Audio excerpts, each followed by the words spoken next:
Guys, ngayong umaga pala, pupunta pala kami ngayon sa simbahan sa Katabichi kasi may activity po ngayon. May pilgrimage doon po sa may Catholic Church ng Katabichi. Then, nandito na pala kami sa Katabichi guys, sa train station. Palakad na pala kami sa simbahan. Yung mga kasama namin pala nandun na. Habang waiting po yung bus, upo po muna kami dito kasi wala pa yung bus. Sabi kasi ni Father, 9:30 pa lang po ang bus. Ito po, maglalakad na pala kami papunta doon sa bus station.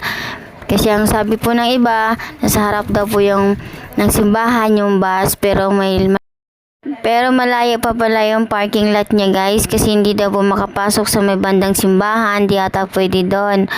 Ang init pala ngayong umaga, habang nakapila kami, attendance po muna, pero yung mag-attendance pala ay nasa huli pa, inaantay pa lang namin bago kami makakayat sa bus.